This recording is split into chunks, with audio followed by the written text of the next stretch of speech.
Thanksgiving dinner. The smell of roasted turkey filled my parents' dining room, but all I could feel was the weight of my sister's stare. Vanessa sat across from me, her perfectly manicured nails tapping against her wine glass. She leaned toward our cousin, loud enough for everyone to hear, and whispered, "Does Brooke even have room for a bed in that tiny apartment?" Laughter rippled around the table. My hand tightened around my glass, knuckles white. I forced a polite smile, the kind I'd perfected over years of her cruelty. But inside, something snapped. I'm Brooke, and right then, staring at my sister's smug face, I decided I was done letting people define me. Done being the family joke. Done hiding what I'd built while she flaunted wealth she didn't earn. My parents chuckled awkwardly, not defending me, never defending me. Vanessa's husband grinned, enjoying the show. I took a slow sip of wine, my mind already racing. She had no idea what was coming. No idea that her words had just lit a fuse I'd been holding back for years. I wasn't going to argue. I wasn't going to explain. I was going to show her exactly who I'd become, and it would be unforgettable. I excused myself from the table, my legs shaking as I walked to the bathroom. The door clicked shut behind me, and I gripped the sink, staring at my reflection. My eyes were wet, but I wouldn't let the tears fall. Not here. Not in front of them. Through the door, I could still hear Vanessa's laughter, bright and careless, mingling with the voices of relatives who'd always treated me like an afterthought. She didn't know how deeply her words cut. Or maybe she did, and that made it worse. I thought about all the family gatherings where I'd been the punchline. The quiet one. The struggling one. The disappointment. Vanessa had always been the golden child, married to money, living in a house she loved to show off. And me? I was the architect who'd walked away from a stable corporate job to start my own firm. Risky. Foolish. That's what they called it. I splashed cold water on my face, watching it drip into the sink. The humiliation burned, but beneath it, something else grew. Anger. Not the explosive kind, but the quiet, simmering rage that sharpens your focus. I wasn't going to fight with words. I was going to let my actions speak louder than anything Vanessa could ever say. Later that night, I sat alone in my small apartment. It wasn't much, just a one-bedroom on the third floor of an older building. The walls were thin, the kitchen cramped, and yes, there was barely room for my bed. But it was mine. I'd kept it as my base, my anchor, while I poured every dollar into building something bigger. I flipped through contracts on my coffee table, each one representing a project I'd designed, a building I'd brought to life. My architecture firm had started small, just me and a laptop, working from this very apartment. Now, 3 years later, I had a team, major clients, and a portfolio that would make Vanessa's jaw drop if she ever bothered to look. But she never asked about my work. None of them did. They saw the apartment and assumed I was barely surviving. I leaned back on my couch, staring at the ceiling. My phone buzzed with a text from Vanessa. "Hope you didn't take that joke too seriously. You know I love you." I deleted it without responding. Love. She didn't know the meaning of the word. She only loved herself, her image, her ability to make me feel small. But not anymore. I had something she didn't know about, something that would change everything. And I was going to use it. I thought back to 2 years ago, when I'd made the decision to leave my corporate architecture job. It wasn't easy. The pay was steady, the benefits solid, but I felt like I was dying inside. Designing cookie-cutter office buildings for clients who didn't care about creativity. My boss dismissed every innovative idea I pitched. So I quit. My family thought I was insane. Vanessa had laughed, saying, "You're throwing away stability for a dream? Good luck with that." My parents hadn't been much better, their disappointment obvious every time I visited. I remember the empty nights in this apartment, eating instant noodles while sketching designs that no one wanted to buy. I missed family parties because I was working. Missed birthdays because I couldn't afford the gas to drive home. Meanwhile, Vanessa posted photos from vacations, fancy dinners, her perfect life funded by her husband's family money. She never worked a day in her life, yet somehow, she was the successful one. I was the cautionary tale. But I kept going. I landed small projects, residential renovations, a boutique storefront. Slowly, my reputation grew. Architects started recommending me. Developers began calling. And then, 8 months ago, everything changed when a luxury real estate company approached me with an offer I couldn't refuse. The project was massive. A 40-story high-rise in the heart of the city, with penthouses, luxury condos, and amenities that would redefine urban living. They wanted me to lead the design. Me. The girl who'd been sketching in a cramped apartment just years before. I threw myself into it, working 16-hour days, perfecting every detail. The client loved my vision, and the compensation was more than I'd made in my entire career combined. That's when I made a decision. I used part of my earnings to buy one of the penthouses in the building I was designing. Not in my name, of course. I set up a holding company, kept it completely off the radar. No one in my family knew. Vanessa certainly didn't. She was too busy showing off her suburban McMansion to pay attention to my life. I remember standing in the empty penthouse for the first time, floor-to-ceiling windows overlooking the city skyline. It was breathtaking. This was mine. Fully earned, fully paid for, with no help from anyone. I hadn't told a soul. Part of me wanted to keep it that way, to have this secret space that was untouched by my family's judgment. But Vanessa's words at Thanksgiving changed that. She wanted to mock my tiny apartment? Fine. I'd show her exactly what I'd been building while she spent her husband's money. A week after Thanksgiving, Vanessa called me. Her voice was bright, almost giddy. Brooke, I'm hosting a high society brunch next month. You know, for my friends from the country club. I thought it would be fun to do something elegant, really show off. I could hear the pride in her voice, the way she emphasized high society like it was a badge of honor. She went on about the catering, the decorations, the guest list filled with people I'd never met and didn't care to know. You should come, she added, almost as an afterthought. It'll be good for you to see how these things are done. Maybe it'll inspire you. Inspire me. As if I needed her fake friends and overpriced finger sandwiches to feel successful. But I didn't argue. Instead, I listened, my pulse quickening as an idea formed. This was it. This was my opportunity. Vanessa loved being the center of attention, loved hosting events that made her feel important. If I played this right, I could turn her moment of pride into something she'd never forget. That sounds amazing, I said, keeping my voice light. Actually, Vanessa, I have an idea. Why don't you let me host the brunch? I just moved into a new place, and it would be perfect. There was a pause. Then she laughed, that condescending laugh I'd heard my whole life. Oh, Brooke, that's sweet, but I don't think your apartment. Trust me, I interrupted, my voice calm but firm. You'll love it. Let me do this for you. It'll be my treat. Vanessa hesitated, probably imagining me cramming her friends into my tiny living room. But her curiosity got the better of her. Well, okay. If you're sure. I mean, it's your money. Her tone said she didn't think I had any. I hung up, smiling for the first time in days. She'd agreed. Now all I had to do was wait. But waiting wasn't passive. I spent the next 3 weeks planning every detail. I hired a professional catering company, the kind that served celebrities and CEOs. I arranged for custom floral arrangements, elegant table settings, and a menu that would make Vanessa's usual brunch look like a backyard barbecue. I coordinated with the building's concierge to ensure everything ran smoothly. Lighting, music, even the temperature of the penthouse, all meticulously controlled. This wasn't just a brunch.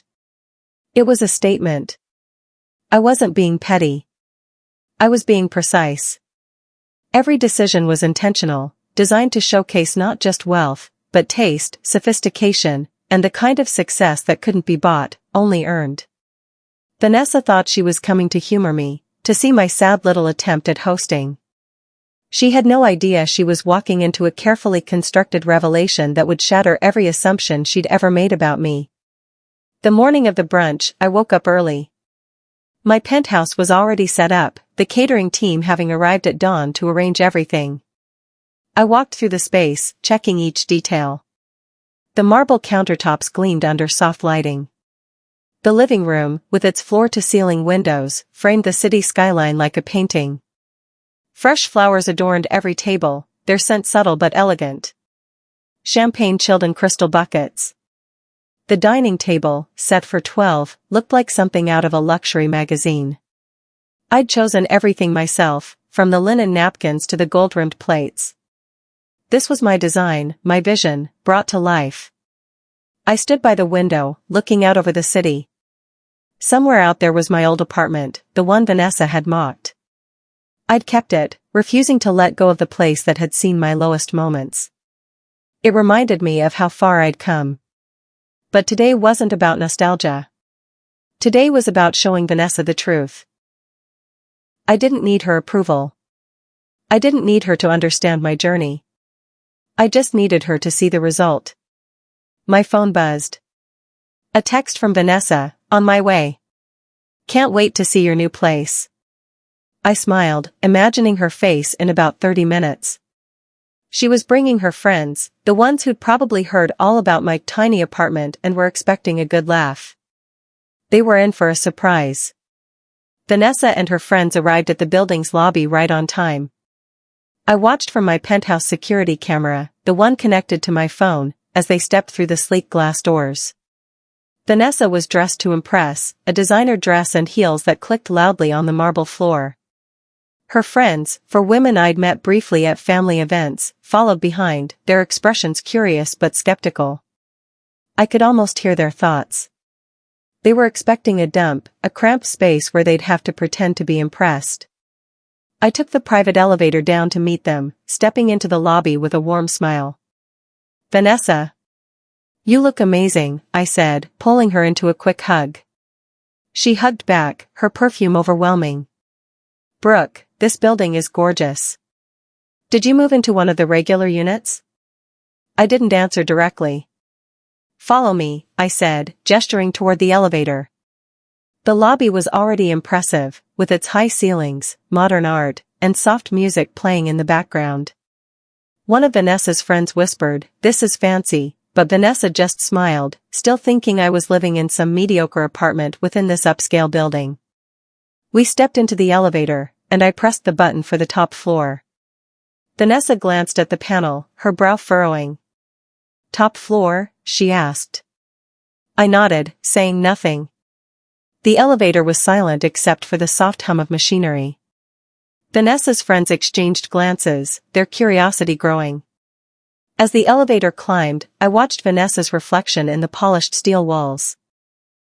She was trying to maintain her composure, but I could see the confusion creeping in. The top floor? That didn't make sense. Those were penthouses. Expensive, exclusive, out of reach for someone like me, or so she thought. I kept my face neutral, my hands folded calmly in front of me. Inside, my heart was racing. This was the moment I'd been planning for weeks.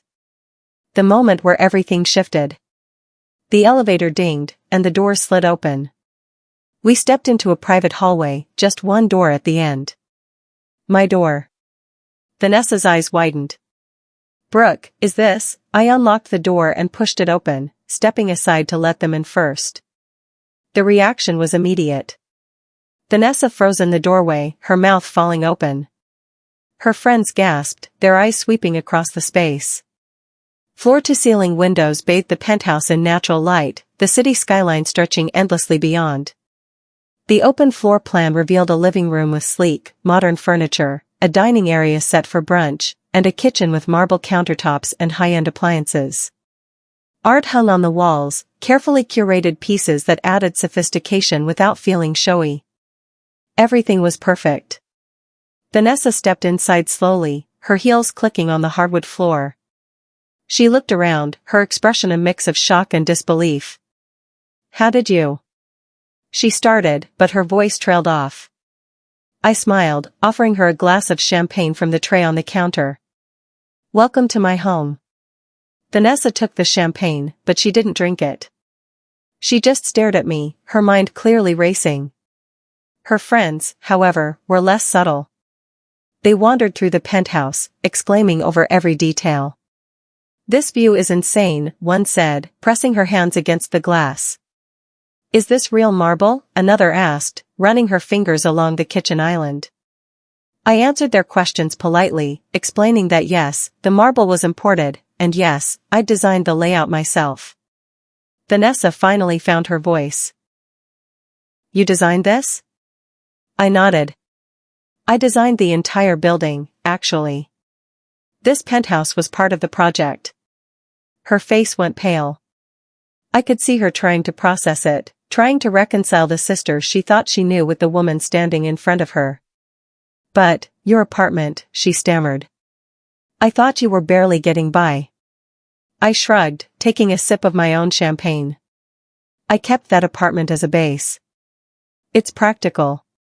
But I've been working on this project for over a year. I bought this place through a holding company. No one knew. Vanessa's friends were now looking at her, waiting for her reaction. She forced a smile, but it didn't reach her eyes. Wow, Brooke. This is impressive. Impressive. The word felt hollow, but I didn't push. I didn't need to gloat. The penthouse spoke for itself. I gestured toward the dining table. Brunch is ready. Let's eat.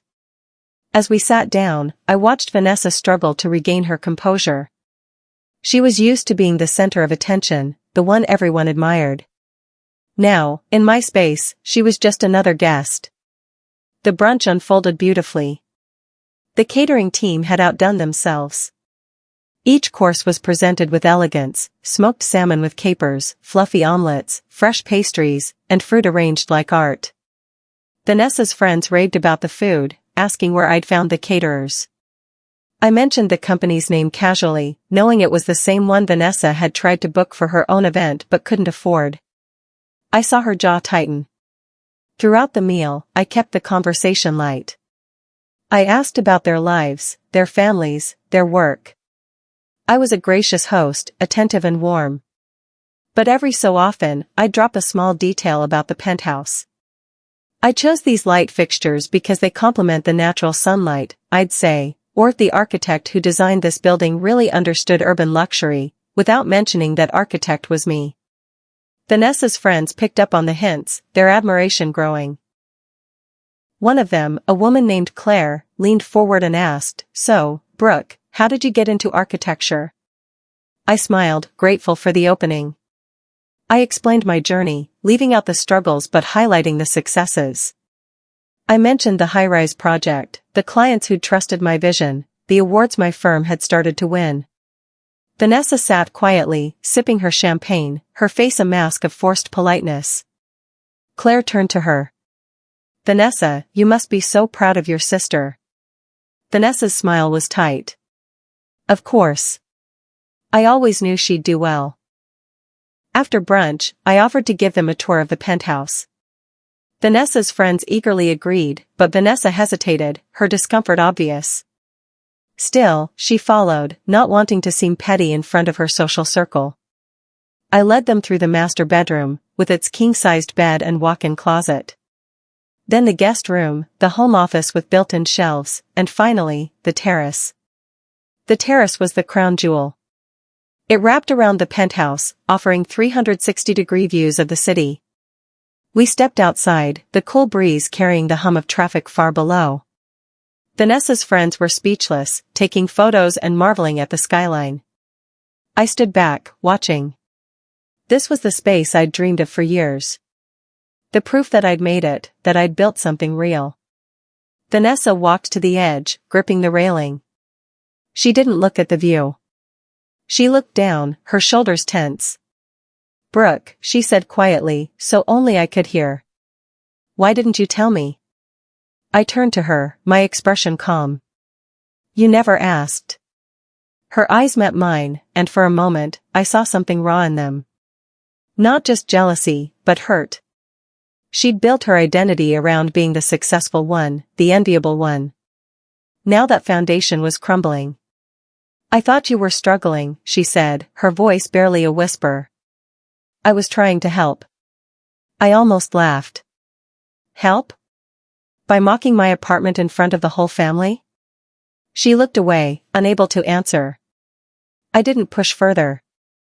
The tour ended, and Vanessa's friends thanked me profusely, already talking about how they'd tell everyone about my incredible home. As the guests filtered out, Vanessa lingered. Her friends had left in a flurry of compliments, but she stayed behind, pretending to admire a painting in the hallway. When the door finally closed, leaving just the two of us, she turned to me. This doesn't change anything, she said, her voice sharper now. You still kept this a secret. What does that say about you? I crossed my arms, leaning against the kitchen counter. It says I didn't need your approval to succeed. Her face flushed. I'm your sister, Brooke. We're supposed to share things. Share? I repeated, my voice rising slightly. You've spent years making me feel worthless. Every family gathering, every phone call, you found a way to belittle me. And now you're mad because I didn't invite you into my success? Vanessa's mouth opened, then closed. She had no defense. I never meant, yes, you did, I interrupted. You meant every word. And that's fine. I'm not angry anymore. I'm just done pretending we're close. She stared at me, her eyes glistening. For a moment, I thought she might apologize. But instead, she grabbed her purse and walked to the door. Before leaving, she turned back. You've changed, Brooke. And not in a good way. I didn't respond. The door clicked shut, and I was alone again. I walked to the window, looking out over the city. My reflection stared back at me, and I realized I didn't feel guilty. I felt free. Vanessa had tried to make this about me being secretive, but the truth was simpler. I'd built a life she couldn't touch, and that terrified her. The weeks after the brunch were quiet. Vanessa didn't call, didn't text. My parents reached out once, asking vague questions about the penthouse. Vanessa mentioned you have a nice place, my mom said, her tone probing. I kept my answer short. I wasn't interested in explaining myself to people who'd never believed in me. But the silence from Vanessa was telling. She was processing, recalibrating her entire perception of me. I, on the other hand, was thriving. My architecture firm landed 2 more major contracts, both for high-profile developments. My team expanded, and I moved our office into a larger space downtown. The penthouse became my sanctuary. After long days at work, I'd come home, pour a glass of wine, and stand by the window, watching the city lights flicker to life. I thought about the old apartment, the one Vanessa had mocked. I still owned it, still visited occasionally. It reminded me of where I'd started, the nights I'd cried myself to sleep wondering if I'd made a mistake leaving corporate life. But I hadn't. Every risk had paid off. One evening, my friend from college, Maya, came over. She'd been one of the few people who'd supported me from the beginning. This place is unreal, she said, sinking into my couch. And you're telling me Vanessa had no idea? I nodded, smiling. Maya laughed. That's poetic justice if I've ever heard it. We talked late into the night about everything, my career, her new relationship, the way life had unfolded so differently than we'd imagined. Maya was genuinely happy for me, no jealousy, no hidden barbs. It reminded me what real support looked like. About 2 months after the brunch, I ran into Vanessa at a family event. It was my cousin's wedding, and avoiding her was impossible. She stood near the bar, her husband beside her, both looking polished but strained. I approached cautiously, not wanting drama. Vanessa, I said, nodding politely. She turned, her smile automatic but cold. Brooke. Nice to see you. The conversation was stiff, filled with pleasantries that meant nothing. Her husband, Mark, shook my hand and mentioned something about my impressive penthouse, which Vanessa had apparently told him about. "Yeah, Brooke's doing well," Vanessa said, her tone clipped. I could sense the tension simmering beneath her words. Later, I overheard her talking to another relative. "Brooke acts like she's so successful now, but she's always been secretive. Who knows what else she's hiding?" I didn't confront her. There was no point. Her bitterness was her problem, not mine. But I made a mental note. Vanessa wasn't going to change. She'd always need to feel superior, and my success threatened that. As the wedding went on, I mingled with family members who suddenly seemed interested in my life. Aunts asked about my firm. Uncles wanted to know if I was taking new clients. It was surreal, being seen after years of invisibility. I answered their questions politely, but I didn't linger. These people had ignored me when I struggled. Their interest now felt hollow. I left the wedding early, driving back to my penthouse. The city was quiet, the streets almost empty. As I rode the elevator up, I felt a strange mix of satisfaction and sadness. I'd proven myself, but it hadn't brought me closer to my family. If anything, it had pushed us further apart. 3 months after the brunch, Vanessa's world began to unravel. I didn't cause it.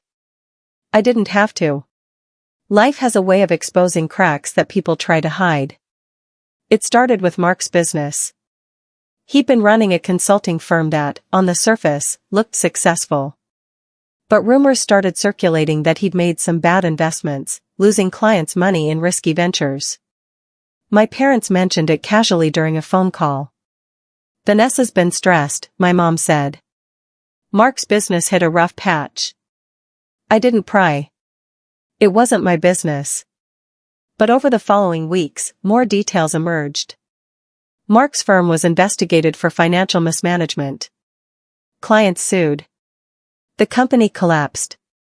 Vanessa and Mark were forced to sell their house, the one she'd loved to show off. They moved into a much smaller place, a rental on the edge of town. I heard about it through family gossip. My mom called, her voice heavy. "Brooke, Vanessa's really struggling. Maybe you could reach out?" I paused, thinking about all the times Vanessa had mocked me, dismissed me, made me feel worthless. Part of me wanted to gloat, to remind her of every cruel word. But I didn't. "I'll think about it," I said, non-committal. The truth was, I didn't feel triumphant. Watching her fall wasn't as satisfying as I'd imagined. It just felt empty. Vanessa's downfall wasn't my doing, but it was poetic. She'd built her identity on appearances, on borrowed success. When that foundation crumbled, she had nothing left. Meanwhile, I'd built something real, something that couldn't be taken away. A week later, Vanessa called me. Her voice was different, quieter, stripped of its usual confidence. "Brooke, can we talk?" I hesitated, then agreed to meet her at a coffee shop near her new place. When I arrived, she was already there, sitting in a corner booth. She looked exhausted, her designer clothes replaced with something simpler. We ordered coffee, the silence between us heavy. Finally, she spoke. "I'm sorry." The words hung in the air. I didn't respond immediately, letting her continue. "I was awful to you. At Thanksgiving, at family events, all those years. I thought I was better than you, and I wasn't.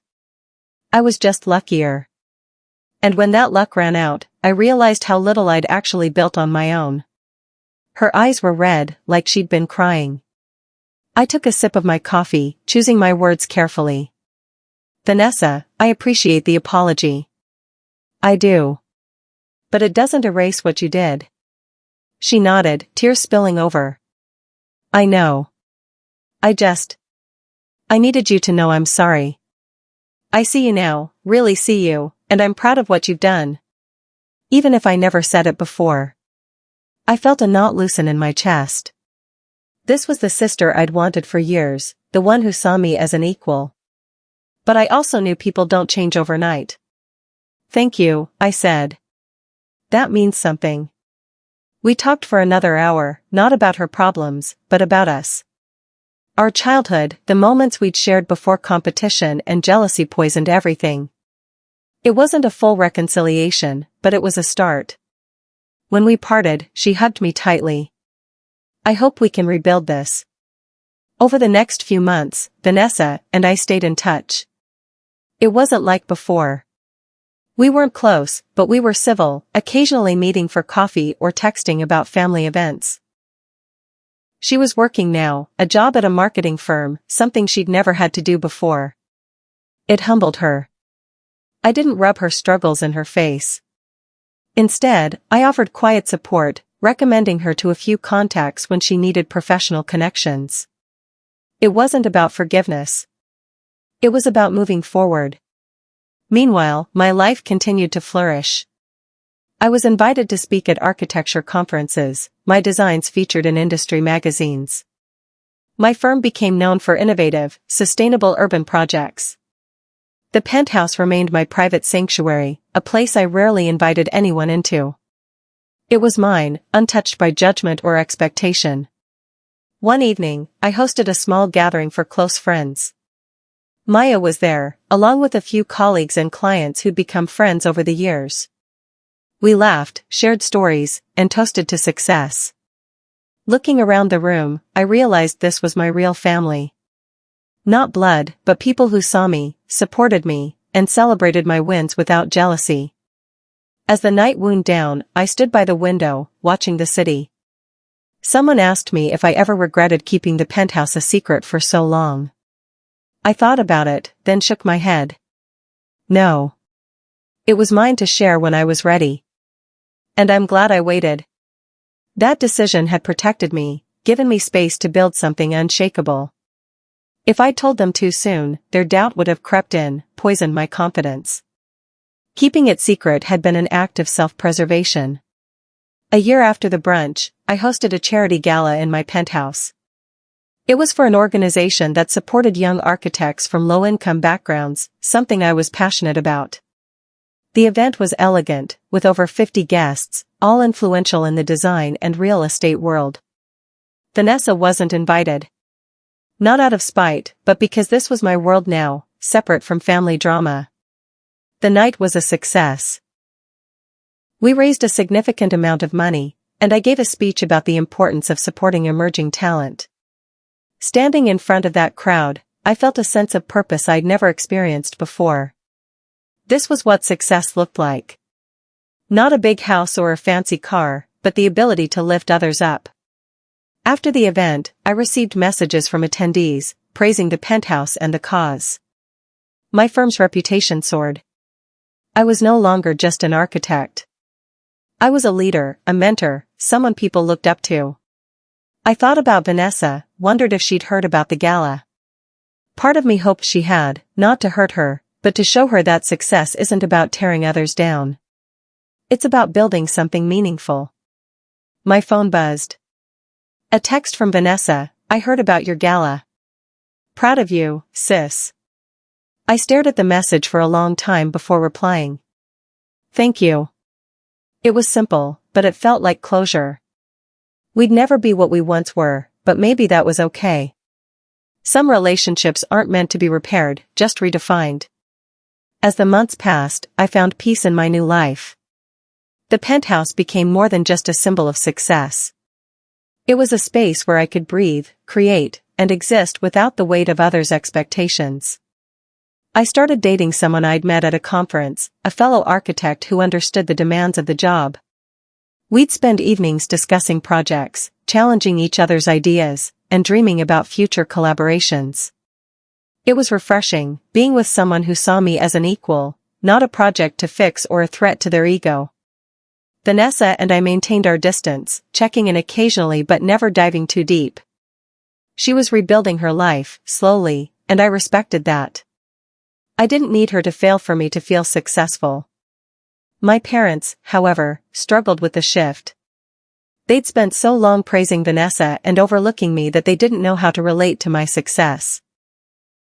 My mom would call, asking tentative questions about my work, her voice tinged with regret.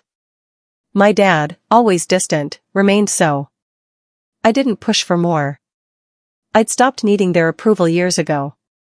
One afternoon, I visited my old apartment. I'd kept it, using it occasionally for storage or as a quiet workspace. Standing in that small space, I remembered the girl who'd lived there, the one who'd doubted herself, cried over rejections, and wondered if she'd ever make it.